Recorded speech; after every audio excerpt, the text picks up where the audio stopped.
অনেক মহিলা রোজা রেখে তরকারি রান্নার করার সময় জিহ্বা দিয়ে চেষ্টা করে, এতে করে টেস্ট করে, এতে করে রোজা ক্ষতি হবে কি? অনেকে টেস্ট নেওয়া যাবে না, গুণ হইব গুণ হইব। আর আগের মাসাসিরা সহজ সরল মানুষরে রোজা অবস্থায় দর্জি লাগাইতে দেখতাম।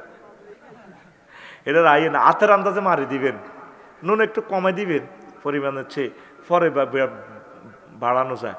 বাড়াই দিলে তো কমান যাইতো না, ঠিক কিনা? পরে হেতে মুগুর দিয়ে সেঁচবো, কিতেলা রাঞ্চ।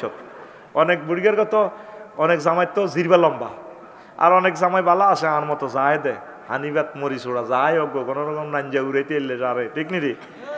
এ মুরগার নাম কত কিছু হইলো, জরুরি মুরগা, চিকেন ফ্রাই, হট ডগ, চাপ চাপ, কিতা মুরগার চাপ, হি মজুরনি মুরগারে কোবাই কোবাই তুই খাই এলায় আয়া গিরিল।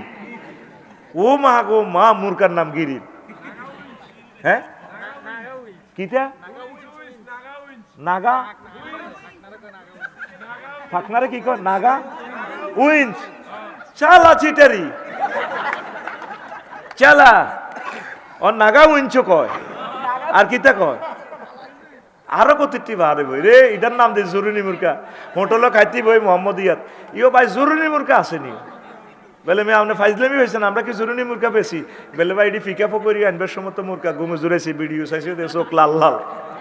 ইয়াল্লাই ভাই আমি জরুরি, আমি রানীক্ষেত্র রোগের কথা বলি নাই ভাই, আপনার মুরগা নিশ্চয় কখনো না কখনো জুচ্ছে। আমি এগো জরুরি মুরগা তো। আচ্ছা জিওবাদি টেস্ট করবেন না আম্মাজি, রোজা নষ্ট হয়ে যাবে, খবরদার।